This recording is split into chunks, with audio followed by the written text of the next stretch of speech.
Bonjour à toutes et tous, vous écoutez Paroles d'Histoire, un podcast consacré à l'histoire sous toutes ses formes, animé par André Loez. C'est la deuxième semaine de notre série Histoire de Tintin qui débute aujourd'hui par une visite au musée, notamment dans l'Oreille Cassée. Vous retrouvez la bibliographie de l'émission ainsi que tous les autres épisodes sur le site paroledhistoire.fr. Si le podcast vous plaît, n'hésitez pas à lui donner une note ou un commentaire sur iTunes et à vous abonner via iTunes, Spotify, Deezer ou encore YouTube. Mercredi, nous parlerons du rapport d'Hergé de Tintin au catholicisme, et vendredi, nous évoquerons les deux albums qui entraînent Tintin de l'autre côté du rideau de fer, Tintin au pays des soviets et l'affaire Tournesol. Très bonne écoute. Lorsqu'on a fréquenté les albums de Tintin, il apparaît très vite que les musées y tiennent une place importante, dans certains albums en particulier dans l'Oreille Cassée, et on le voit même quand on ouvre un album de Tintin, puisque les pages de garde des albums actuels Casterman sont une double page avec, comme un musée de peinture, Tintin, Haddock, Tournesol et tous les autres personnages qui figurent dans des cadres de taille variée. Cette place du musée dans Tintin, on va essayer de l'interroger aujourd'hui en compagnie de Vincent Guignot, avec qui on avait le plaisir de discuter du film Dunkerque de Christopher Nolan dans le podcast. Vincent Guignot, donc historien, conservateur de musée, tintinophile, plutôt tendance Haddock puisqu'il est passé par le musée de la Marine. Aujourd'hui, il travaille au Quai Branly et donc également les dimensions ethnographiques et tout ce qu'on trouve dans l'Oreille Cassée l'intéresse. Alors, avec Vincent Guignot, on a préparé cette émission. C'était l'occasion de réfléchir à ce que vous appelez une double incorporation des musées dans Tintin et de Tintin dans les musées. Est-ce qu'on peut peut-être, pour commencer, expliquer un petit peu ce qu'on peut dire par là ? Oui, bonjour André, merci de cette invitation à relire des albums qui faisaient partie de l'enfance et que je n'avais pas relus avec une casquette à la fois d'historien et de conservateur du patrimoine, puisque je suis passé de l'un à l'autre. Et ce qui m'a beaucoup frappé en relisant ces albums et en réfléchissant aussi aux expositions que j'ai pu voir depuis quelques années sur la BD, sur Tintin, c'est deux choses. Ce qu'on a appelé la double incorporation, c'est d'abord se demander comment les musées qu'a connus Hergé sont représentés dans son œuvre et quelle place il leur accorde et quel rôle il leur fait jouer. Et ça, on va pouvoir l'évoquer à travers, évidemment, l'Oreille Cassée, dont l'intrigue tourne autour d'un objet de musée, et puis le trésor de Rackham le Rouge, puisque le double album se termine par l'ouverture de quelque chose qui ressemble à un musée de la Marine. Ça, c'est la première incorporation, c'est cette présence des objets de collection, des musées dans l'œuvre d'Hergé. Et puis, ce qui m'a beaucoup frappé en préparant cette émission, c'est de voir au fond comment l'incorporation s'était inversée. Et aujourd'hui, ce sont les musées ou les lieux qui étaient dans les fictions d'Hergé qui font appel à Tintin pour se faire connaître du public. On pourra reparler du château de Cheverny, alias Moulinsart, des musées belges qui ont inspiré Tintin ou Hergé, qui aujourd'hui vivent avec les albums d'Hergé. Donc il y a une sorte de retour à l'envoyeur qui est très intéressant aussi à analyser. On pourra donner quelques exemples de cette incorporation aujourd'hui de Tintin dans le musée, lui-même étant, j'allais dire, muséographié, puisqu'il existe un musée Hergé, et que Tintin est devenu lui-même une collection d'une certaine manière. Donc voilà ce que j'ai trouvé intéressant, c'est ce double mouvement à la fois historique et contemporain du rapport entre Tintin, Hergé et les musées. Il va de pair avec quelque chose qu'on a abordé dans les entretiens précédents avec Sylvain Lesage et Florian Moine, c'est-à-dire aussi les efforts de l'éditeur Casterman pour patrimonialiser Hergé et son œuvre et pour en faire un monument de ce qu'on appelle le 9e art, des choses donc on peut écouter dans les épisodes précédents. Du coup, lorsqu'on s'intéresse à ce premier mouvement de cette incorporation, l'incorporation des musées, des objets de musée dans l'œuvre, il faut sans doute le replacer dans un contexte, le contexte dans lequel grandit Hergé dans les années 1910-1920, dans lequel ensuite il travaille à la fin des années 1920 et dans les années 1930, un contexte qui est marqué par toute une fascination pour les objets de musée, pour une forme d'exotisme, pour l'exploration. Est-ce que ce sont des éléments qui comptent dans la genèse de ces albums ? À l'évidence, Hergé a beaucoup parcouru les musées de Bruxelles. On le sait pour son premier album, donc Tintin au Congo, enfin, le deuxième après les soviets, donc on a pu rebaptiser Tintin à Tervuren. Tervuren étant le musée du Congo à l'époque, qu'Hergé a a connu. Il a également été du côté des musées du parc du Cinquantenaire, le musée d'art et d'histoire aujourd'hui. Donc tous ces musées, Hergé est allé sur place. Hergé a dessiné des œuvres qu'on retrouve dans ses albums. Effectivement, Hergé s'inscrit dans une période de très très grande curiosité pour ce qu'on pourrait appeler l'exotisme. Il y a eu récemment au Quai Branly une exposition qui s'appelait Le Magasin des petits explorateurs, qui montre comment la culture populaire se faisait le relais des connaissances qu'on essayait de transmettre sur ces espaces lointains, sur ces colonies lointaines. Il y a toute une bibliothèque du petit explorateur, dont à la fois Hergé s'est nourri et dans laquelle, d'une certaine manière, il est ensuite entré. Donc il y a cette culture populaire, ces musées. Alors ces musées, ce qui est très important, c'est de dire que la période de l'entre-deux-guerres, que certains de mes collègues ont rebaptisé, pour ce qui est en tout cas des musées français, d'années folles de l'ethnographie, les musées sont en train d'évoluer parce que la discipline ethnographique elle-même devient une discipline scientifique avec la création d'instituts d'ethnologie comme à Paris, du renforcement de sociétés savantes et du basculement d'un regard ethnographique qui était celui du 19e siècle, celui des colonies, vers un regard qui se veut plus scientifique. On prépare des grandes missions en lien avec ces musées. Alors, on pourra reparler des missions type Dakar-Djibouti, les missions à l'île de Pâques. Le contexte des années 30 est celui donc de ce renouvellement à la fois des institutions, de la discipline scientifique et de la manière même dont les musées, on sait que les musées d'ethnographie, on pense évidemment au musée de l'Homme avec Georges-Henri Rivière et Paul Rivet, deviennent des musées d'ethnographie, deviennent des laboratoires d'un musée modernisé. Donc tout ça est en jeu d'une certaine manière derrière l'œuvre dont on va parler d'Hergé. Il faut peut-être ajouter qu'on lit évidemment aujourd'hui encore certaines œuvres d'Hergé du début des années 30, mais que beaucoup d'autres productions, notamment destinées à la jeunesse, participaient aussi de cette curiosité, de cette mise en scène du musée comme un lieu de découverte de l'autre et de l'ailleurs. Si on relisait aujourd'hui ce type de publication, on trouverait d'autres exemples que Hergé ou Tintin. Oui, et puis on pourrait trouver aussi, au-delà de la bande dessinée, le cinéma. Le cinéma dit d'exploration, qui est extrêmement populaire. 1931, c'est aussi l'expédition coloniale, qui est évidemment un moment de contestation du fait colonial, mais un moment aussi de transmission de savoir et de culture à l'usage du plus grand nombre. Donc c'est dans tout ce bouillonnement qu'Hergé prend le chemin du musée pour y puiser des éléments qu'on va qualifier d'exotiques pour emmener son public vers ces horizons lointains. Alors, vous avez cité certains albums dans lesquels cette question est présente, donc indirectement Tintin au Congo à travers certains objets qui sont dessinés presque exactement d'après ce qu'Hergé a pu voir effectivement à Tervuren ou ailleurs. Il y a évidemment L'Oreille cassée dont on va reparler, Le secret de la licorne avec la salle de marine du château de Moulinsart. Il y a également de temps en temps une apparition d'autres musées plus fugaces dans certains albums. Je pense au Sceptre d'Autocar, où il y a deux musées qui apparaissent directement, indirectement. Un musée d'histoire naturelle où Milou trouve un os de Diplodocus dont il s'empare. Et puis, d'une certaine façon, la salle du trésor Sildave, qui est considérée presque comme un musée. Oui, le muséum est aussi présent directement dans les 7 boules de cristal.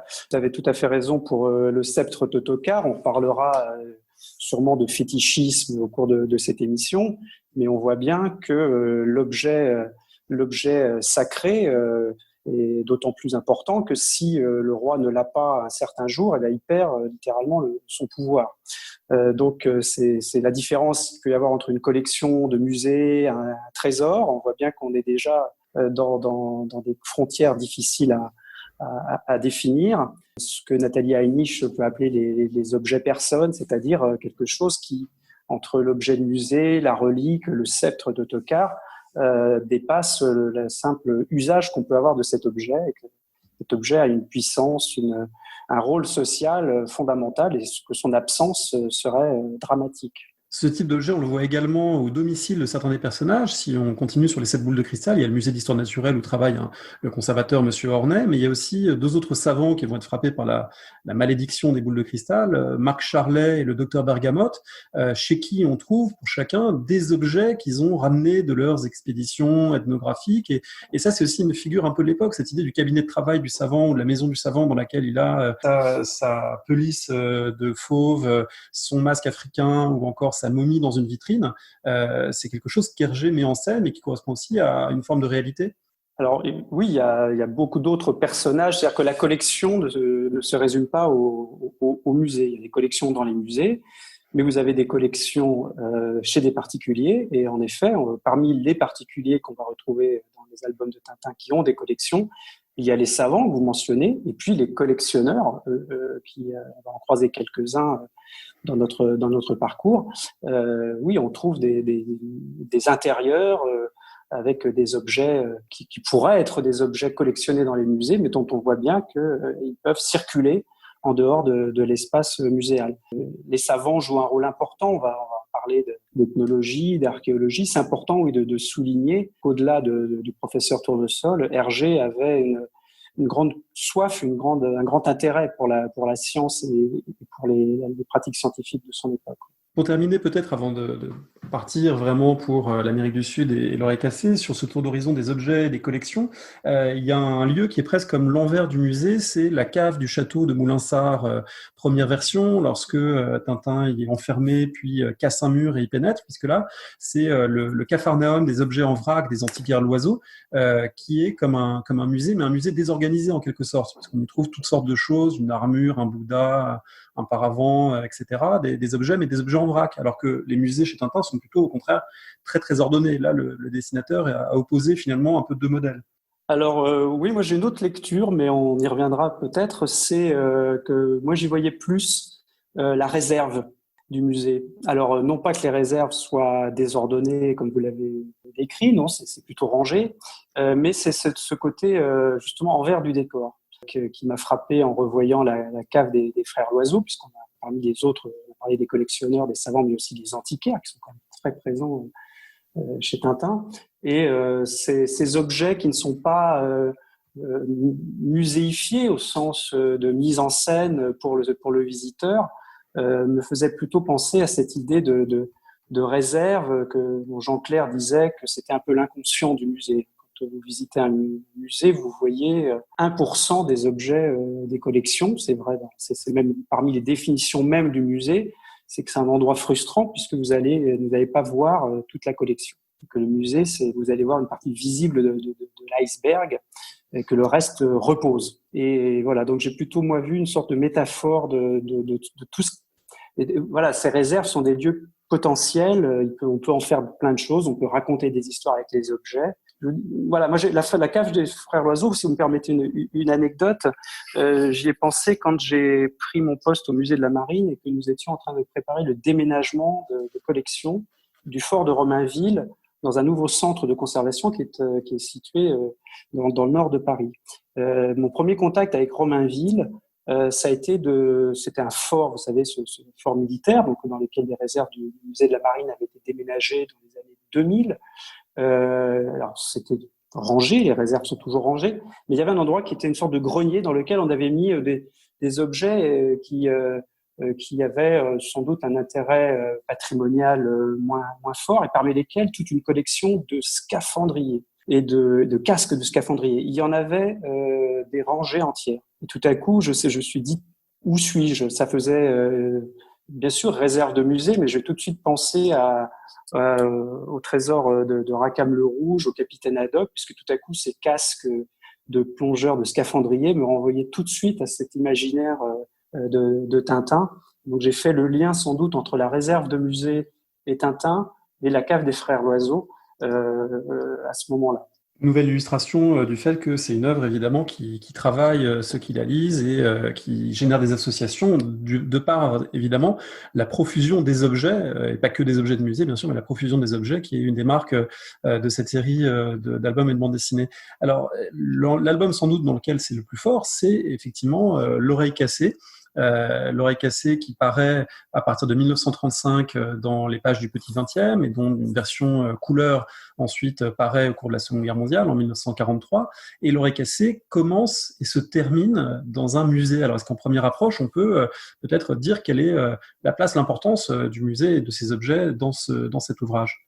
Ah oui, en fait, toute l'intrigue de l'oreille cassée tourne autour du vol d'un objet dans un musée ethnographique. Alors, on peut commencer à la fois à décortiquer ce musée d'ethnographie et y trouver les sources d'Hergé. Un des collègues l'ont fait à l'occasion d'une exposition en 1979 à Bruxelles. Mais ce que je trouve aussi intéressant, c'est de voir à quel point cet objet, on le suit, on lui court après, donc ce fameux fétiche, on tue pour un objet. Il y a quand même beaucoup de morts autour de ceux qui veulent s'approprier l'objet dans ces récits dont on va parler. Et puis, ce qui m'a beaucoup frappé, c'est l'incroyable complexité de ceux qui, à un moment, Tatin dit, il faudra un jour comprendre ce que ces gens veulent à cet objet, qu'est-ce qu'ils ont tous à courir après. Puisqu'on va retrouver à courir après cet objet volé dans un musée, puisque c'est la première scène, on va trouver des antiquaires, on va trouver des brigands, on va trouver un faussaire. Voilà, il y a tout tourne au fond autour de ce fétiche. Sans oublier un collectionneur américain au nom tout à fait significatif qui s'appelle Monsieur Goldwood, donc l'association de l'or et du bois, celui qui transforme peut-être par sa collection l'objet en bois en objet précieux. Oui, alors ça c'est le collectionneur final qui finalement lui restitue l'objet au musée. Et puis il y a cette complexité, il y a certains personnages dont on comprend même pas très bien pourquoi ils courent après le fétiche. Le fameux Ramon, le lanceur de couteaux un peu maladroit, qui court après celui qui va faire voler le fétiche, enfin tout ça. Et moi, ça m'a beaucoup frappé la complexité des personnages et de leur rapport à cet objet. Ça, c'est le premier point qui m'a beaucoup frappé. Ensuite, est-ce qu'on peut peut-être juste là aussi un point qui m'a interpellé en relisant cet album. Je me souviens avoir entendu parler de Tintin quand je suis rentré à l'Institut national du patrimoine. En 2015, nous avions des cours de droit du patrimoine et je me souviens qu'un des intervenants avait dit finalement le droit du patrimoine, il suffit de lire Tintin pour avoir les vraies questions. Trafic, vol, en fait tout y est. Tout ce qu'il ne faut pas faire avec le patrimoine est dans Tintin. Le trafic de restes humains, les exportations illégales. Enfin, si vous prenez le chapitre du code du patrimoine et de ce qui est interdit, ben voilà, tout est enfreint dans Tintin. Il y a beaucoup de choses qui ne devraient pas se passer. Et puis, en relisant l'album, il y a une scène qui m'a beaucoup frappé. C'est, vous savez, quand les Dupont arrivent pour enquêter sur le vol du fétiche, ils interrogent le conservateur d'un air un peu vieux conservateur. Le conservateur est vieux, déjà. On est bien dans les caricatures. Il l'interroge et il le soupçonne. Et je me souviens que nous avions eu un cours avec l'Office central de répression des trafics des biens culturels et le commissaire qui avait fait cours nous avait dit je vais quand même vous donner un élément qui peut quand même vous intéresser, que si vous déclarez un vol en tant que conservateur dans un musée, la première personne qu'on va soupçonner, c'est vous.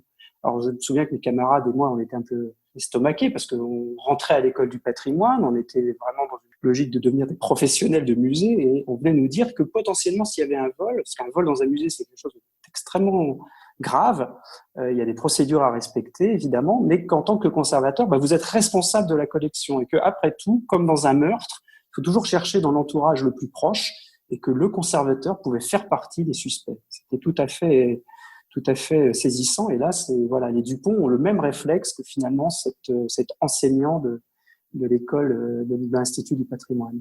Il faut évidemment parler de ce fétiche lui-même, présenté donc dans l'album comme, je cite, un fétiche d'une grande rareté, comme un fétiche des Arumbayas, qui sont donc une population vivant dans une forêt d'Amérique du Sud. Mais en fait, ce fétiche, c'est un objet réel, même si le fétiche réel n'a pas l'oreille cassée, justement. C'est un objet réel que Hergé a vu au musée au début des années 1930 à Bruxelles. Quelle est l'histoire de cet objet ? Alors, en fait, on est face à une double biographie. C'est la biographie d'objets, ça fait partie des courants d'histoire culturelle des musées. Donc on a la biographie de l'objet qu'a vu Hergé et on a la biographie de l'objet dans l'oreille cassée, qui ont, à part l'Amérique du Sud, en effet, pas beaucoup de points communs. Alors l'objet, la statue, si on parle de celle qu'a vu Hergé au musée du Cinquantenaire, donc ce musée de Bruxelles, c'est un objet d'une civilisation du Pérou, c'est un objet de la civilisation Chimú. Alors, les Chimú, c'est une civilisation sur la côte du Pérou qui se situe entre le XIe et le XVe siècle. Et cet objet a été rapporté peu de temps, quasiment au moment de la création de l'oreille cassée, par un archéologue belge qui s'appelle Henri Lavacherie, qui était en fait en mission vers l'île de Pâques, en route vers l'île de Pâques avec Alfred Métro. Donc c'est la fameuse mission métro de l'île de Pâques, mais en fait qui est une mission franco-belge, dans lequel le musée du Trocadéro, le musée d'ethnographie, s'associe avec le musée de Bruxelles pour monter cette mission vers l'île de Pâques. Et Henri Lavacherie, lui, arrive plus tôt au Pérou et en profite pour faire son travail d'archéologue et d'aller voir où en sont les fouilles sur cette civilisation Chimú. Et c'est là qu'il fait l'acquisition de cette statue qui est rapportée à Bruxelles, exhibée dans le musée du Cinquantenaire et probablement vue par Hergé pratiquement au moment où elle rentre dans les collections du musée. Donc c'est pas du tout un objet qui aurait été sorti des réserves pour que Hergé puisse le dessiner. C'est un objet qui avait une certaine actualité au moment où Hergé en prend connaissance et le voit donc dans ce musée du Cinquantenaire. Qu'est-ce qu'on sait de l'usage ou de la fonction de cet objet originel par rapport à ce qu'en fait Hergé dans la BD? Alors, ce qu'on sait de ces objets, celui-là et les autres objets Chimú, qui sont d'ailleurs pour la plupart plutôt des céramiques, hein, c'est ce qu'on a nous au Quai Branly en collection, c'est qu'il faut surtout pas les qualifier de fétiches. Hein, on va sûrement revenir sur ce mot. Ce sont des objets cultuels, donc c'est des objets qui sont utilisés lors de cérémonies ou qui sont disposés dans des lieux de culte, donc qui n'ont pas, qui ne sont pas il n'y a pas de fétiche en Amérique du Sud. Et puis surtout, ce dont il faut parler aussi, c'est ce déplacement géographique qu'opère Hergé, puisque cet objet qui vient donc d'une civilisation du Pérou, on va le retrouver chez un peuple imaginaire qui s'appelle les Arumbaya, en pleine Amazonie. Ou alors là, il y a d'autres manières donc de rentrer en relation avec les esprits dans les populations amazoniennes qui ne passent pas du tout par le fétiche, mais par des masques, par des parures, par des dessins sur la peau. Donc l'objet n'est ni dans son contexte, ni dans son usage, dans la manière dont le présente Hergé. Alors évidemment, il ne s'agit pas de reprocher à Hergé de ne pas nous faire un cours d'ethnographie. Ceci dit, la façon dont il utilise cet objet, bien que éloigné donc effectivement de ses usages réels chez les Chimú, la façon dont il l'utilise est intéressante et à tel point que Michel Serres avait dit qu'il avait compris ce qu'était un fétiche ou les rapports qu'on avait avec un fétiche en lisant Hergé. Et ce mot lui-même, il mérite peut-être qu'on s'y attarde et qu'on réfléchisse à la fonction qu'il lui fait jouer dans la narration de l'album. Oui, Michel Serres dit que Hergé c'est plus fort que Marx ou Freud. Donc j'ai été aussi frappé par ces mots de Michel Serres, hein, qui est un grand connaisseur non seulement de Tintin, mais qui a connu Hergé. Ce qui est le mot même de fétiche, on le sait, hein, ça vient du portugais, feitiço, c'est ce mot apparaît au fond au moment où les explorateurs occidentaux, en l'occurrence les Portugais, puisque c'est le mot portugais, rencontrent des peuples qui prétendent que des objets sont leurs dieux. C'est-à-dire que, alors que ces Portugais étaient eux-mêmes couverts de médailles, brandissaient des crucifix et autres objets, il y avait quand même le fétiche vient de cette incompréhension qu'ont les Européens de séparer les dieux des objets. C'est le titre d'un livre assez fameux de Bruno Latour. Donc si le fétiche c'est l'incarnation d'une divinité, on voit que c'est un objet qui est un peu compliqué dans une philosophie qu'on pourrait qualifier de naturaliste. Donc voilà, le mot fétiche apparaît et au fond est plus un problème pour décrire ces objets qui ont une fonction qui est mal comprise par la civilisation occidentale. Alors le mot fétiche, il est pourtant très très utilisé. Au fond, qu'est-ce qui traîne derrière l'idée de fétiche? C'est un mot ce qui est intéressant, c'est un mot qui peut être à la fois valorisant et dévalorisant, parce qu'on joue au fond sur plusieurs valeurs d'un objet. En utilisant ce mot fétiche, on mélange plusieurs choses. On mélange, on va dire, sa valeur rituelle, cultuelle. Le fétiche ferait des choses. Sa valeur esthétique et puis sa valeur marchande. Et donc, on voit que le fétiche, c'est un mélange de tout ça.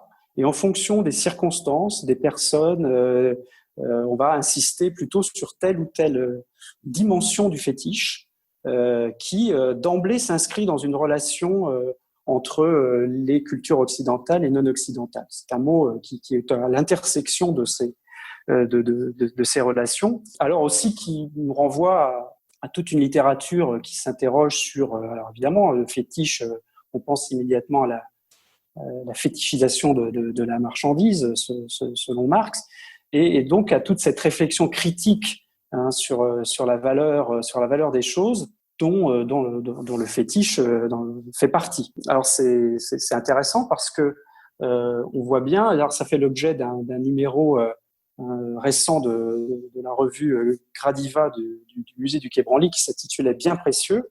Il y avait un article très intéressant d'un anthropologue qui s'appelle Julien Bondaz, qui s'appelait Le caractère marchand du fétiche et son secret, et qui raconte comment les antiquaires ouest-africains jouent aujourd'hui, on ne parle pas seulement de Tintin dans l'entre-deux-guerres, joue de cette ambiguïté du mot fétiche pour lui faire prendre la couleur qui est intéressante au moment de la transaction et de la relation autour d'un objet.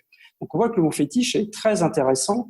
Et là où je rejoins Michel Serres, c'est que s'il y a quelque chose à retenir dans l'oreille cassée sur ce mot-là, c'est précisément que l'oreille cassée montre toutes ces transitions de l'objet, de ces différentes dimensions du fétiche. On voit bien que chez les Arumbaya ou les Bibaros, ce qui tient lieu de fétiche a une valeur cultuelle.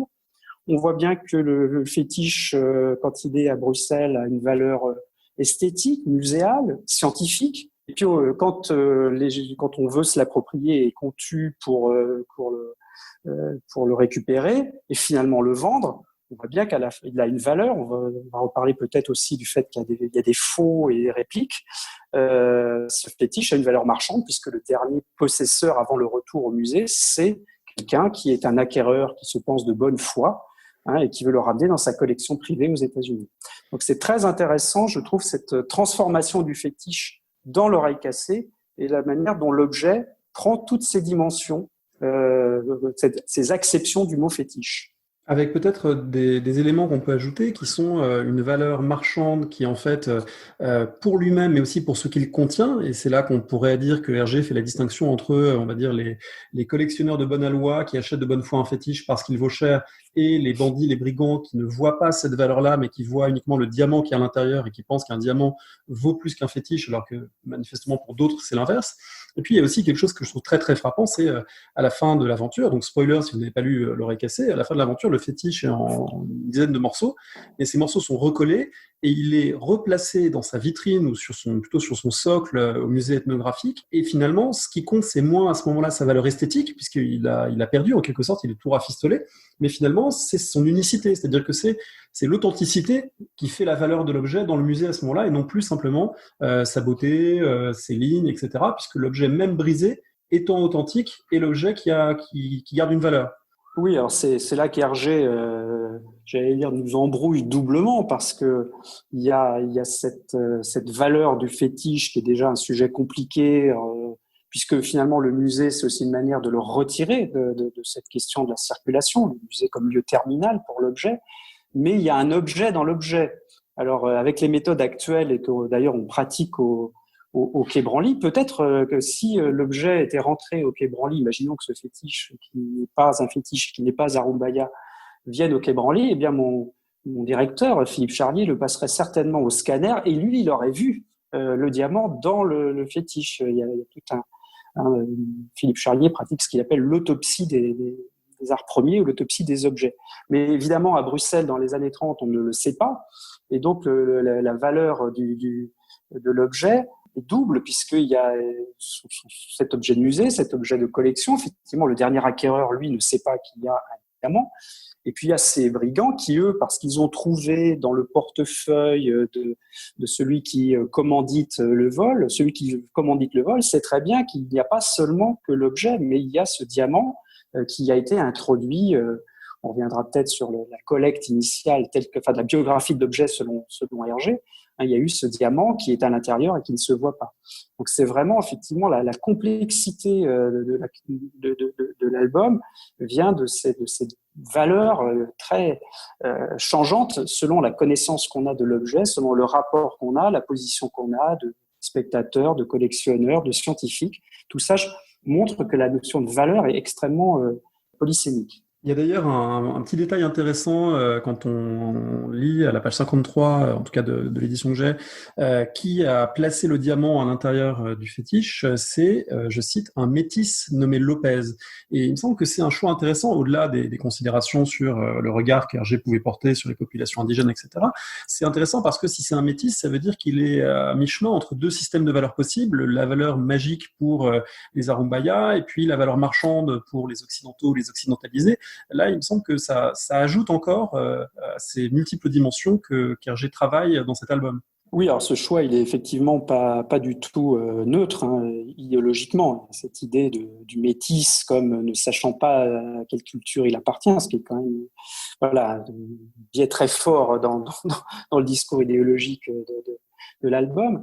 D'une certaine manière, c'est aussi ça dédouane le premier collecteur, puisque si on voit, quand je disais que Hergé nous propose une biographie de l'objet, en fait, on nous raconte l'histoire du fétiche au Arumbaya à travers plusieurs épisodes. Quand Tintin se renseigne pour savoir mais quel est l'objet qui a été volé, on le voit qu'il prend un volume qui s'appelle, il a dans sa bibliothèque, Le Voyage aux Amériques de Walker, qui est le chef de l'expédition qui a ramené le fétiche. Donc vous voyez que le vrai objet Chimou, il arrive dans les années 30. Bon, le fétiche Arumbaya, lui, il arrive à la fin même au cours du 19e siècle. Et on nous présente finalement ce collecteur, ce chef d'expédition qui va chez Arumbaya comme quelqu'un qui s'est fait offrir le fétiche par les Arumbaya. Donc, il n'y a pas de spoliation, c'est un cadeau.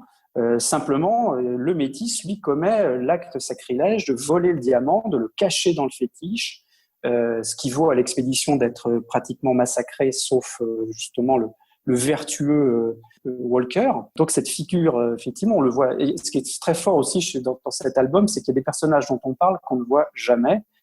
Celui qui commandite le vol, qui finit par être jeté d'un transatlantique, on n'aura jamais vu.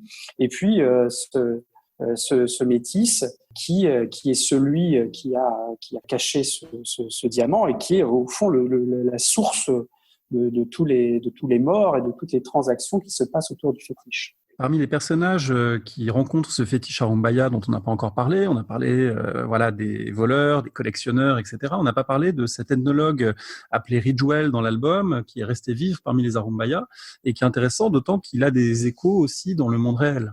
Oui, c'est vraiment très intéressant quand on demande à Philippe Descola si Tintin aurait fait un bon ethnologue. Il répond qu'il a des qualités, par exemple la curiosité, mais il lui manque le temps. Tintin y passe, il ne reste pas. Alors Ridgewell, c'est la caricature de l'ethnologue au fond, parce que lui, il ne revient pas, il reste dans la tribu qu'il était parti étudier. Alors il y a plusieurs figures qui ont pu inspirer Hergé. Qui sont relevés par les exégètes, celle de Percy Fawcett, cet explorateur anglais qui disparaît en Amazonie, et dont on connaît la nouvelle de Conan Doyle, Le Monde Perdu, plus récemment le film de James Gray, The Lost City of Z. Et puis il y a un autre personnage très intéressant qui est le marquis de Wavrin, un explorateur belge qui, des années 10 aux années 30, va précisément en Amazonie à plusieurs reprises. Alors c'est pas un scientifique comme on l'entend aujourd'hui. C'est quelqu'un qui autoproduit, autofinance ses expéditions sur sa fortune personnelle et puis qui en ramène des films qui ont un très grand succès populaire. Il appartient à cette veine qu'on a étudiée au Quai Branly dans une journée d'études, du cinéma d'exploration. Et l'un des films que ramène Robert de Wavrin, c'est un film qui s'appelle Au pays du scalp et qui se passe en Amazonie auprès d'un certain nombre de peuples, dont les Shuar, qu'on connaît mieux sous le nom de Jivaro, ce peuple que d'ailleurs Philippe Descola va rencontrer lui dans les années 70. Donc c'est réducteur de tête. Donc Robert de Wavrin va à leur rencontre et en ramène un film assez spectaculaire, donc, du Scalp, film présenté en 1931. Donc on n'a pas trouvé, j'ai pas lu de preuves directes comme quoi Hergé aurait vu ce film. En tout cas, c'est tout à fait intéressant de voir que la culture populaire ethnographique, ces films d'expédition, se déroulent exactement là où Hergé va situer son aventure, au contact d'ailleurs sûrement des films et des objets que ces explorateurs, dont Robert de Wavrin, ont rapporté d'Amazonie. Robert de Wavrin a laissé d'ailleurs ses collections au musée d'art et d'histoire que fréquentait Hergé, ses films à la Cinémathèque de Belgique. Donc c'est un personnage qui est toujours étudié aujourd'hui à travers ses œuvres et ses films. Donc voilà, on a à travers le personnage de Ridgwell une idée de la manière dont les explorateurs pouvaient être perçus dans les années 30 en Europe. Avec d'ailleurs des ambiguïtés concernant Ridgwell, puisque d'un côté, il vit au milieu des Arumbaya, apprend leurs coutumes, etc. Et en même temps, il a essayé de leur apprendre le golf, et ça s'est mal déroulé. Donc l'idée de l'occidentalisation, elle n'est quand même jamais très très loin. Oui, c'est très intéressant, oui. Alors oui, juste pour l'anecdote et pour ceux qui aiment la culture populaire, il y a dans le film Airport, donc qui en français doit être traduit par y a-t-il quelqu'un pour sauver l'avion? Il y a une scène tout à fait étonnante où l'un des personnages fait sa biographie, raconte sa vie, explique comment lui-même est ethnologue, est parti en Afrique et a appris à une tribu à jouer au basket. C'est une scène tout à fait édifiante et qui rappelle beaucoup le golf selon Ridgwell. Pour revenir au fétiche, il y a un passage extraordinaire dans l'album qui est l'un de ceux qui font le plus réfléchir à ces notions de valeur du fétiche dont on a parlé. C'est la scène où Tintin se rend compte progressivement que l'objet qu'il recherche, il a une valeur de moins en moins grande puisqu'il commence par l'acheter dans un magasin d'antiquité 200 francs. Ensuite, il trouve dans une sorte de brocante une paire de statuettes à 17 francs 50. Et en remontant la trace de ces objets, il arrive dans un atelier de sculpture où là, il y a des centaines de fétiches à Rumbaya démultipliés. Et c'est difficile de ne pas penser, ça a été noté par Benoît Peters notamment dans sa biographie, au texte de Walter Benjamin qui date exactement de la même époque, l'œuvre d'art à l'ère de la reproductibilité technique, c'est-à-dire dans quelle mesure une œuvre, à partir du moment où la technique moderne permet de la multiplier, perd aussi de sa valeur première. Alors oui, c'est tout à fait intéressant. Et puis ça montre aussi toute la complexité de l'album, puisqu'il faut rappeler que Tintin découvre cet atelier de production en série de faux chez le frère de Balthazar, c'est-à-dire ce sculpteur faussaire qui a volé l'original pour le compte de Tortilla, celui qu'on ne voit jamais, le commanditaire du vol.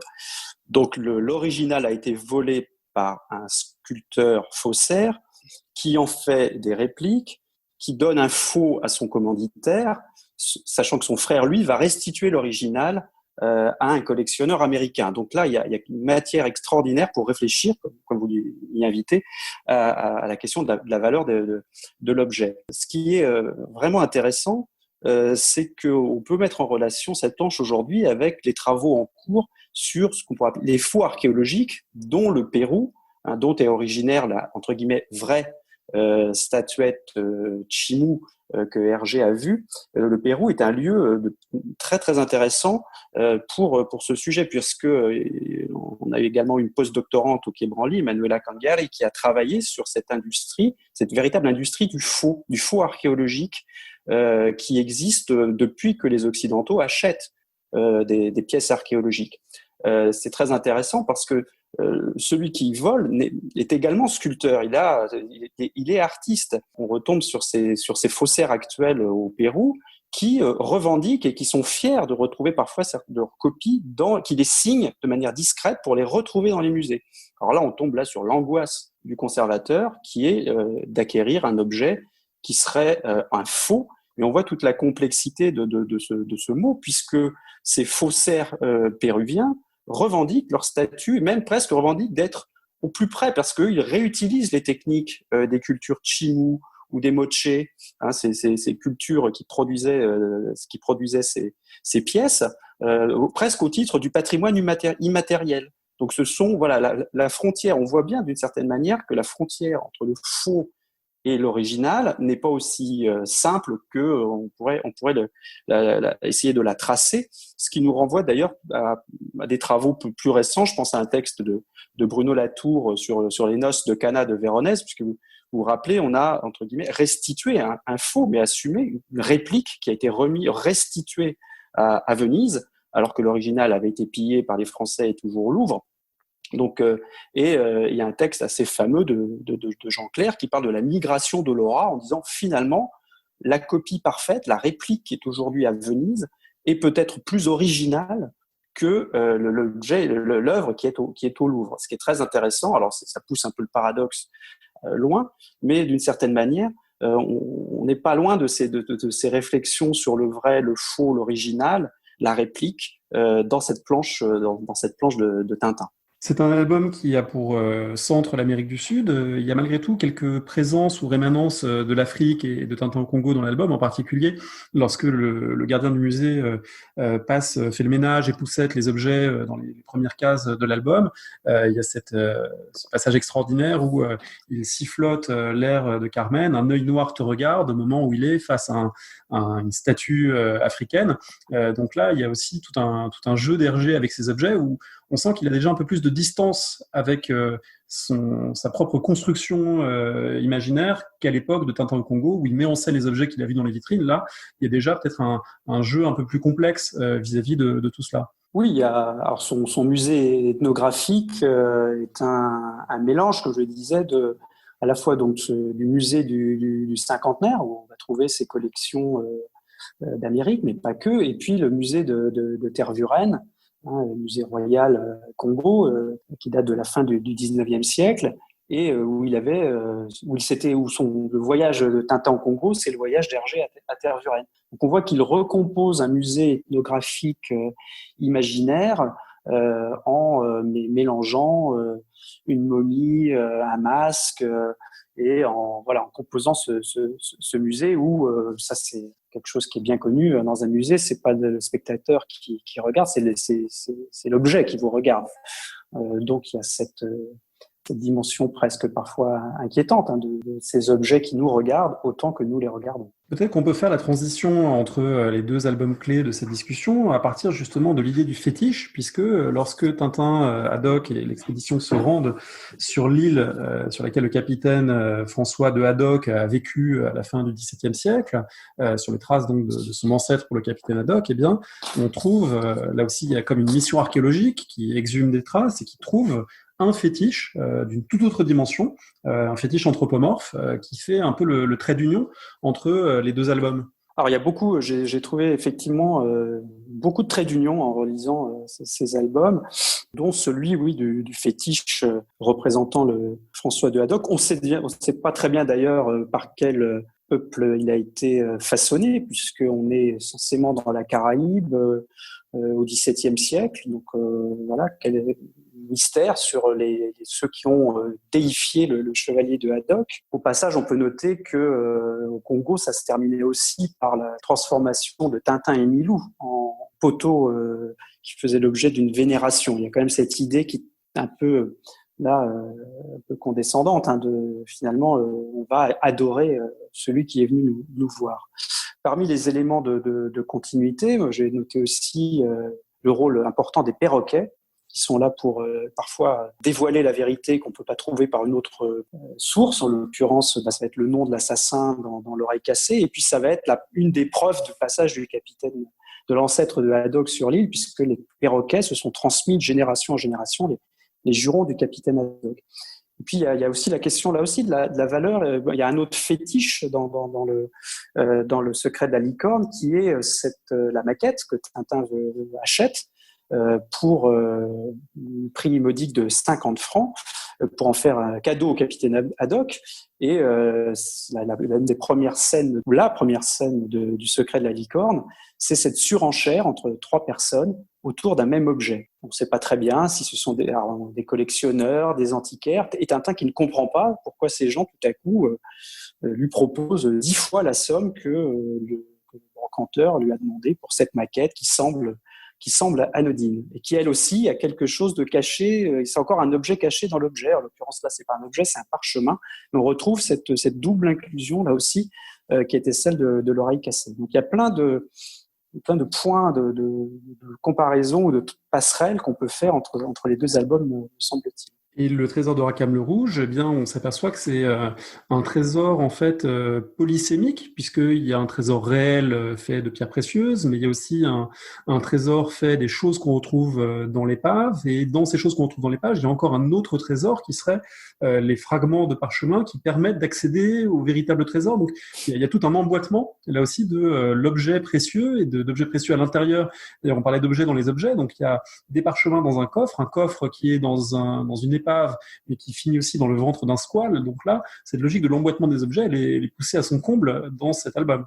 Oui, elle est très intéressante parce que là, alors c'est vrai que c'est une quête pour un trésor. Alors l'île au trésor, ça renvoie là aussi à tout un imaginaire. On parlait des petits explorateurs. Là, c'est toute une littérature, les pirates, enfin, qui déboule dans cet album. Mais ce qui est frappant, c'est effectivement, si on fait le chemin un peu à l'envers, c'est-à-dire que cette salle de marine de Haddock qui s'ouvre au public, ce qui est très intéressant, c'est que elle semble raconter une histoire qui est une histoire familiale, celle du capitaine Haddock, mais qui est une histoire au fond de la marine du XVIIe siècle, avec on va y retrouver un peu tous les classiques du musée, la figure de proue, le modèle, le tableau, miraculeusement restauré, puisque vous vous rappelez qu'Haddock met la tête à travers, donc le tableau de son ancêtre, portrait de son ancêtre. Et en fait, l'album raconte, pas que ça, mais raconte la collecte qui, comme vous l'avez dit, là aussi, point commun, on traverse l'Atlantique et on revient, il y a tout un voyage quasiment initiatique, on va sur l'île de même qu'on remonte le fleuve, et donc on collecte ces objets, et parfois ils ne sont pas là où on les attendait. Vous avez, effectivement, là on va spoiler là aussi la fin du trésor de Rackham le Rouge, puisque le trésor, c'est assez métaphorique, il n'est pas au lointain, il est chez vous, il est sous vos pieds. C'est ça la morale de l'histoire. Donc il y a ces allers-retours entre des lieux, on pourrait dire presque entre le laboratoire, le musée et le terrain, puisque là, pour le coup, alors que il y a déjà des éléments qui ont été collectés sur place, la maquette, les parchemins. Haddock trouve aussi une malle dans lequel il trouve un chapeau et un sabre d'abordage. Donc on complète la collecte. Le deuxième album, Le Trésor de Rackham le Rouge, c'est un peu le travail de terrain où on va faire ce que mon collègue Eric Ritt du musée de la Marine appellerait une collecte archéologique, c'est-à-dire que c'est pas de l'archéologie sous-marine scientifique telle qu'on peut la pratiquer aujourd'hui. On trouve alors miraculeusement la barque à peine débarquée sur l'île, on trouve la barque de Haddock, on trouve ce fétiche, et puis on va commencer à faire une sorte d'archéologie sous-marine où on va un peu au petit bonheur la chance avec cette scène extraordinaire de la découverte de l'épave. Enfin, c'est tout à fait saisissant le moment où Tintin, on nous le cache d'ailleurs parce qu'il le découvre avec le sous-marin qui est lui-même zoomorphe. Donc là, le rapport à l'objet aussi est un peu étonnant. Donc Tintin découvre avec le sous-marin, mais on ne le montre pas, et c'est par cette scène digne de Jules Verne que Tintin découvre l'épave. Je ne sais pas, sur André, si vous avez eu l'occasion de vous retrouver nez à nez avec une épave. C'est quand même un moment tout à fait saisissant que Tintin vit et que Hergé nous transmet. Ah non, la seule occasion, c'était lorsqu'on a parlé de l'épave du Titanic en compagnie d'Antoine Reich, mais c'était purement radiophonique pour ma part. Ce musée, plutôt cette salle de marine du château de Moulinsart, il y a quelque chose de très formel dans ce musée, avec même un Bristol d'invitation, des vitrines. Qu'est-ce qu'on peut dire du public de ce musée, et puis un petit peu de la muséographie adoptée? Alors, peut-être avant d'aller sur ce point, moi, ce qui me frappe quand même, quand je relis l'album, peut-être qu'on pourra en parler, c'est la scène de reenactment du capitaine Haddock, c'est-à-dire que comment un objet, en l'occurrence une maquette qui lui est offerte par Tintin, déclenche un travail de mémoire, un travail d'histoire de la part du capitaine Haddock qui passe par cette scène absolument extraordinaire dans laquelle il mime le combat d'abordage en se servant des objets qu'il a retrouvés et du manuscrit en fait de son ancêtre. Donc, avant d'arriver à la salle de marine, on voit à quel point, moi j'avais dit, c'est presque une thérapie historique du capitaine Haddock à laquelle on assiste. Parce que Haddock, c'est quand même un marin qui est pas très bien dans sa maritimité chez Tintin. Il est un peu alcoolique, il n'a pas l'autorité sur son second quand à bord du Caraboujan. Donc, et là, il va retrouver sa place, j'allais dire, dans le monde des maritimes à travers le musée. C'est le musée qui lui confère une sorte de légitimité. Il va retrouver Moulinsart, ce qui est pas rien. Il va retrouver le château de son ancêtre. Donc, il y a une espèce de remise en ordre du passé individuel, familial de Haddock, qui, comme vous l'avez dit, se matérialise, se transmet à travers cette salle et cette invitation à visiter la salle de marine où il montre tous les objets qu'il a rassemblés. Alors moi, ce que je trouve intéressant, c'est que l'album date au cours de la Seconde Guerre mondiale. Donc 43 pour Le Secret de la Licorne, 45. Très curieusement, on parlait du musée de l'homme, on parlait d'ethnographie. C'est au moment où le Trocadéro va accueillir durablement, puisque c'est toujours le cas, deux musées qui sont d'un côté le musée de l'homme et de l'autre le musée de la marine. Puisque le musée de la marine, inauguré pendant la guerre, en 1943, dans le palais du Trocadéro. Et ce que je vous disais, ce qui m'a beaucoup frappé, c'est de voir à quel point la muséographie du capitaine Haddock est au fond celle d'un musée qui est là pour exalter la puissance maritime, la puissance militaire liée à la mer. À travers, on voit d'ailleurs que dans la salle de Haddock, il y a un petit canon, il y a un canon dans un coin, il y a le sabre. C'est un musée, c'est pas un musée de la mer, c'est pas un musée maritime au sens civil, c'est vraiment un musée de la puissance à travers un certain nombre d'objets tout à fait symboliques qu'on trouve dans la salle de Haddock. Et pour ceux qui se souviennent du musée de la marine avant sa fermeture et sa rénovation, les figures de proue, les tableaux, les portraits de marins, les modèles occupaient une place tout à fait importante. Donc c'est ça qui m'a frappé dans le rapport entre la salle de marine et un musée de marine.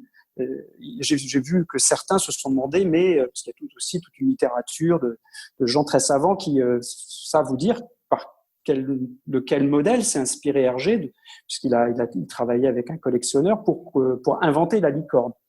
On peut trouver les sources d'Hergé dans des ouvrages, dans des objets, pour faire sa fameuse licorne. Mais en tout cas, il y a une chose qui est sûre, c'est que Hergé n'a pas pu aller au musée de la marine, puisqu'il n'était pas ouvert, ou à peine, pour s'inspirer. Et cette parenté entre le musée imaginaire du capitaine Haddock et le musée de la marine m'a beaucoup frappé, y compris dans sa temporalité, qui est quand même extrêmement proche, je vous l'avoue, totalement. Pour moi, alors Tintin n'est pas intemporel, mais j'avoue que je n'avais pas forcément en tête que au moment où Hergé était en train de composer le musée de la marine du capitaine Haddock, le commandant Vichot, premier directeur du musée de la marine au Trocadéro, était lui en train d'inventer un musée de la grandeur maritime de la France, alors que la flotte venait de se saborder à Mercey-le-Québir. Donc ce rapport fantasmé à la puissance et à la mer, institutionnel dans un cas et familial dans le cas de Haddock, cette correspondance m'a beaucoup frappé. Elle passe par des objets qui sont communs. C'est d'ailleurs, là j'ai la case sous les yeux au moment où on discute, le moment où donc Haddock dit tout est bien qui finit bien, c'est aussi un des rares moments où il quitte son pull marin pour un costume qui ressemble un petit peu à un uniforme d'amiral, puisqu'on devine des épaulettes, des galons, et puis une forme de fierté et d'identité retrouvée, et effectivement grâce à son ancêtre et à tous ces objets qui sont là. Il y a aussi les lanternes de la proue du navire, de la poupe du navire qui figurent, les modèles réduits, donc quelque chose de très classique. Il manque juste les bouteilles de rhum, à mon avis, parce que elles sont à la cave. Elles sont à la cave où elles ont été sifflées par Haddock, parce que c'est un des running gags, si j'ose dire, c'est que de l'épave, on ne remonte que du vieux rhum de la Jamaïque de 250 ans, ce qui ravit le capitaine Haddock, puisqu'il avait fait vœu d'abstinence en quittant à bord du Sirius pour cette expédition. Alors, si cette case était dessinée aujourd'hui, il y aurait sans doute des bornes interactives, il y aurait sans doute des enfants dans le musée. Alors là, il y a que des gens d'un certain âge très bien mis et à distance des vitrines. C'est une muséographie un peu ancienne. Aujourd'hui, évidemment, les choses se transforment et justement, Tintin est entré au musée de différentes façons. Est-ce qu'on peut peut-être retracer la chronologie de cette muséification d'Hergé et de Tintin? Alors, c'est une chronologie qui nous ramène aux années 70. Tintin va d'abord jouer un rôle dans l'entrée de la BD au musée, et en particulier à Angoulême, où donc le Festival de la BD est accueilli au sein du musée municipal d'Angoulême, où le conservateur, Monsieur Robert Guichard, constitue lui-même des collections pour son musée de planches. Et en 1977, il y a cette merveilleuse affiche d'Angoulême, où on voit Tintin rentrant au musée municipal d'Angoulême. Donc ça, c'est 1977. Et puis 2 ans plus tard, il y a une exposition très importante qui se déroule à Bruxelles, au Palais des Arts, qui à l'époque est un musée associatif, qui s'appelle le Musée imaginaire de Tintin. Donc on voit bien l'allusion à Malraux. Et dans cette exposition, on peut trouver à la fois des planches d'Hergé, mais également, on commence à voir apparaître les objets qui ont sans doute inspiré ce musée imaginaire et qui se trouvent dans des musées à Bruxelles. Donc c'est une exposition qui va d'ailleurs être présentée également à Paris, à Bordeaux dans un centre d'art contemporain et à Montréal. Mais il faut attendre quand même quelques années, les années 90, et en particulier une exposition temporaire qui s'appelle le Musée des Bulles, où là, pour le coup, on revient vraiment dans les lieux qui ont inspiré Hergé, c'est-à-dire les musées, ce qu'on appelle le musée du cinquantenaire, qui aujourd'hui s'appelle le musée d'art et d'histoire à Bruxelles, musée donc national, royal, pardon, dans lequel sont conservées des collections américaines en particulier, qui ont beaucoup inspiré Hergé. Et donc là, on voit que commence ce qu'on pourrait appeler une forme de rapprochement dans lequel on va mettre les planches et les dessins d'Hergé et les objets qu'il a vus dans les années 30 dans les musées bruxellois. Donc c'est là que les choses s'inversent, c'est-à-dire qu'on dit aux spectateurs, aux visiteurs, venez au musée voir les objets qui ont inspiré les BD que vous connaissez. Donc on fait appel à cet imaginaire de la BD, cette connaissance que le public a du musée imaginaire de Tintin, pour lui dire, mais ça existe aussi dans un vrai musée.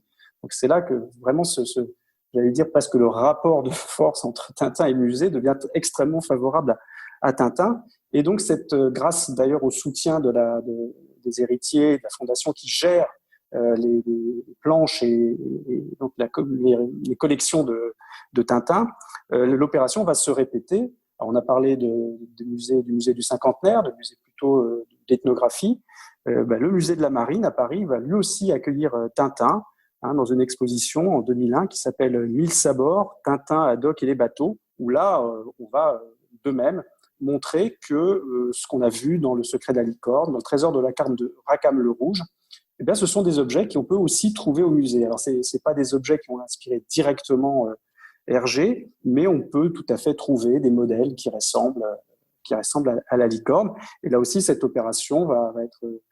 exposition va être d'ampleur internationale, puisque de Paris, elle va également passer dans la Mecque des musées maritimes, qui est le musée de Greenwich. Et à Greenwich, il y a même, je crois, un tableau qui a été retrouvé qui est comme un clin d'œil au capitaine Haddock lui-même. Oui, alors, puisque dans ces expositions, les conservateurs vont chercher des objets qui vont se rapprocher de ce qu'on voit dans les planches. Et donc, les conservateurs du musée de Greenwich vont trouver un portrait de marine d'un capitaine qui s'appelle Haddock, que Hergé n'a pas vu et qui n'a pas grand-chose à voir avec le François de Haddock. Et vous voyez que le jeu, par le nom, va permettre de faire ces rapprochements entre Tintin et les collections. Un rapprochement qui peut même avoir des effets imprévus dans la mesure où, dans certains cas, on peut carrément susciter de nouvelles recherches en partant des planches de Tintin. Oui, puisque en particulier à Bruxelles ou au musée du cinquantenaire, musée d'art et d'histoire, on met dans majesté, j'allais dire, dans les collections permanentes, en parcours permanent, le fétiche Arumbaya. On va même plus loin que ce passage dans les collections permanentes. Le conservateur des collections américaines, qui s'appelle Serge Lemaître, a pu monter tout un programme de recherche en partenariat avec la Fondation Moulin-Sarr sur les momies qu'il a dans ses collections, en partant de la fameuse momie de Raskar Kapak, que l'on voit dans les 7 boules de cristal qui a terrorisé des générations de lecteurs. Cette momie, Hergé l'avait vue dans ce musée du cinquantenaire. Et Serge Lemaître a produit d'ailleurs un documentaire. On voit toute une enquête sur les traces de la vraie momie de Raskar Kapak. Et il a découvert qu'il y avait en fait 6 momies qui étaient conservées dans les collections. Donc on voit que Tintin devient même un accélérateur de recherche sur les collections, sur leur origine, dans un jeu d'aller-retour, comme une sorte d'enquête policière autour des objets, dont le point de départ, dont le fil rouge est la momie que l'on voit dans les 7 boules de cristal. Rassurez-nous, ce conservateur n'a pas subi le sort terrible des membres de l'expédition Sanders Hartmut, pris de folie en raison d'un envoûtement. Écoutez, quand on a échangé à propos de cette affaire, il avait l'air d'aller très bien et au contraire, il était très heureux de mettre en avant ce partenariat entre la Fondation Moulin-Sarr, le musée Hergé et donc le musée d'art et d'histoire de Bruxelles, où tout a commencé au fond pour ces albums à caractère un peu ethnographique. C'est aussi un moment, les années 80-90, où la bande dessinée elle-même entre au musée de différentes façons. Il y a des expositions, on expose des planches de BD, ce qui est d'ailleurs particulier, parce que c'est pas forcément la même chose que d'exposer une peinture ou d'exposer un dessin qui a été conçu pour être accroché, une planche de BD. Donc il y a aussi une musification de la BD elle-même et pas seulement des objets qui ont inspiré la BD. Oui, ça va se continuer. Alors, si on continue notre chronologie, ce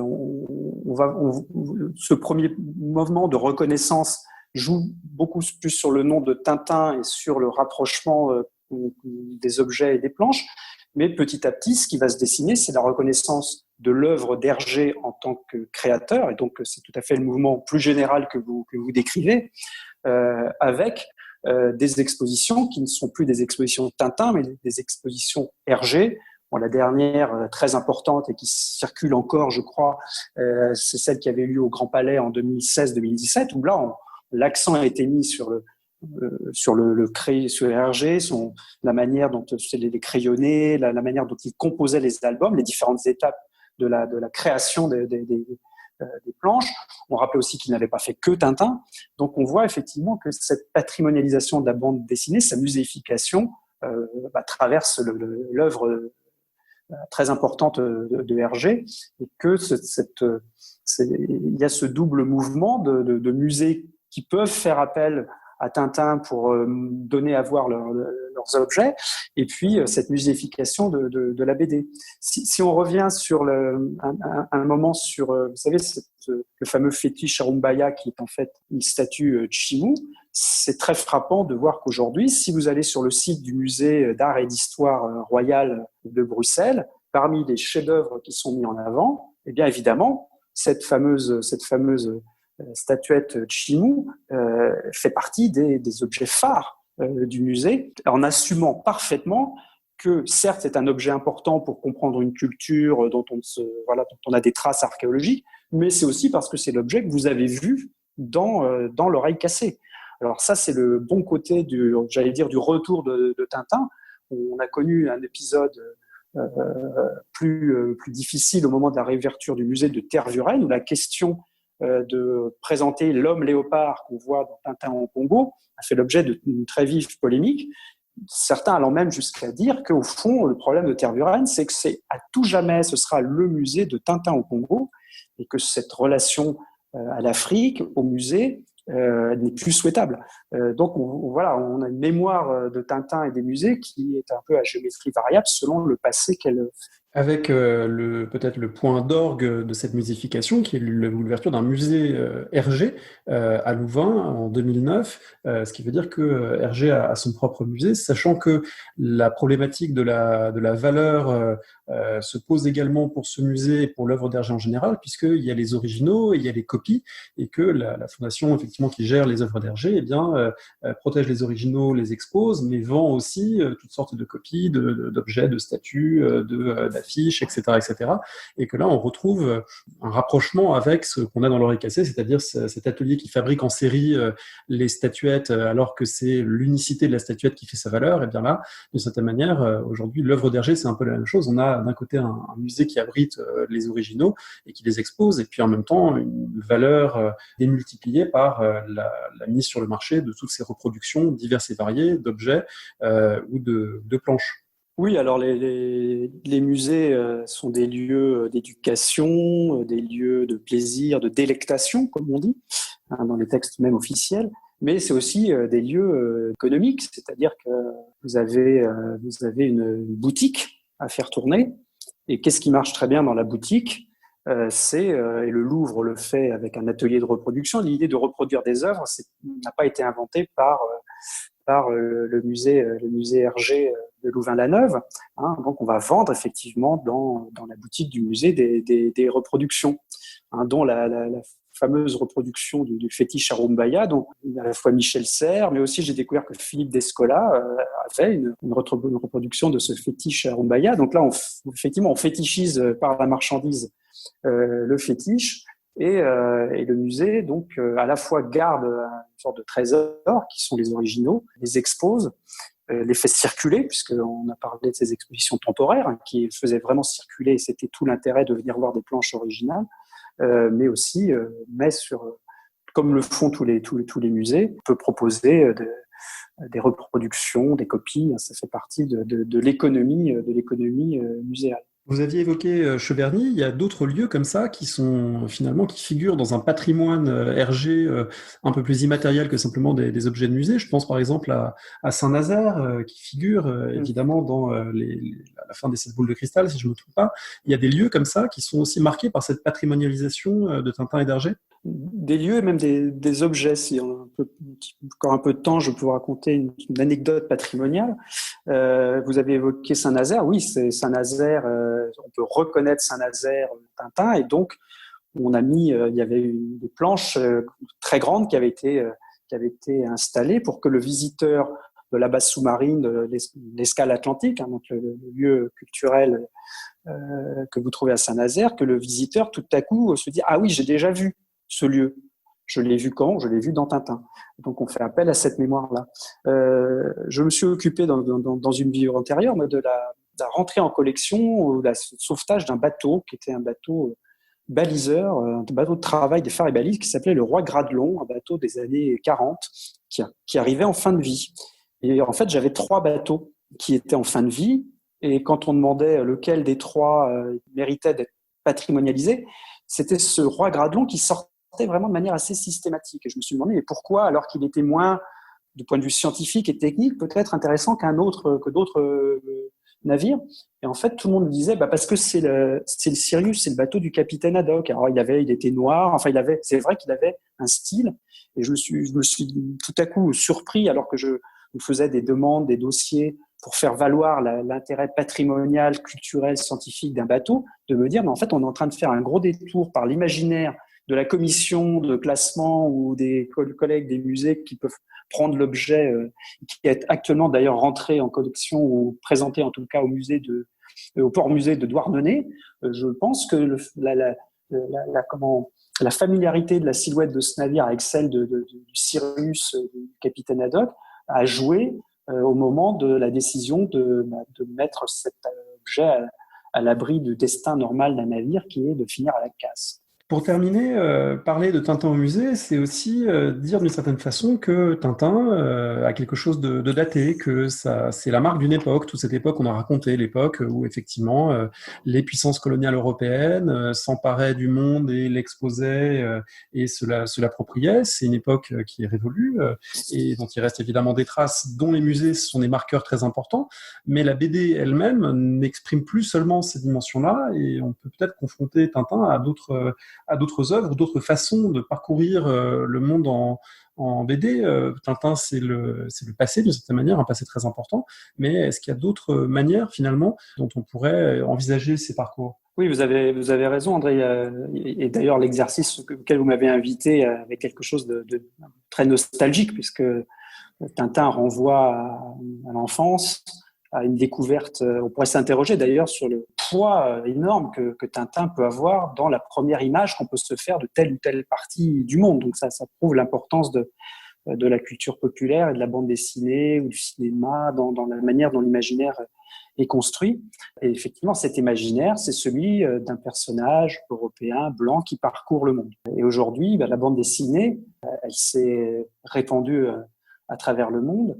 Et en cette année 2020, qui est une année dédiée, qui devait être dédiée à la bande dessinée, j'invite tous vos auditeurs à venir découvrir d'autres personnages tout à fait étonnants, issus de la bande dessinée extra-européenne. Il y a en ce moment au Quai Branly par Twitter, par les réseaux sociaux, toute une actualité de la bande dessinée extra-européenne qui montre à quel point cet art peut être vivant. Parfois, on pense évidemment au manga, il y a un certain nombre de formes qui nous sont familières, mais la BD philippine dans laquelle l'héroïne est une sorte de Wonder Woman transgenre, je suis pas sûr que tout le monde connaisse. Donc, il y a des nouveaux héros qui émergent de la bande dessinée aux quatre coins du monde. Et le Quai Branly, dans sa mission de mise en partage des cultures, aujourd'hui serait plus tenté de mettre en avant cette BD extra-européenne, tout à travers ces expositions, rappelant que la bande dessinée a joué un rôle dans l'imaginaire de l'altérité, dont nos collections sont la trace. Bien, on espère pouvoir visiter ça en personne le plus vite possible. En attendant, on renvoie au site du Quai Branly et puis on mettra en lien en bibliographie différents ouvrages ou différents textes qu'on a pu mentionner. Notamment, il y a un entretien avec Philippe Descola très intéressant qui met en lien donc l'anthropologue professeur au Collège de France et puis la lecture de Tintin. On rappelle bien que nous n'avons pas prétendu tout dire ou tout dire parfaitement sur Tintin ni sur Tintin et les musées. Donc, n'hésitez pas à compléter, à commenter cette émission en ligne sur la page de l'émission, sur les réseaux sociaux. C'est une discussion qui se veut ouverte. Merci beaucoup Vincent Guignot. Merci André de ce voyage que vous m'avez fait faire. Merci de nous avoir écoutés. Rendez-vous sur le site paroledhistoire.fr pour tous les compléments ainsi que la bibliographie de l'émission. Et à très bientôt pour de nouvelles histoires de Tintin.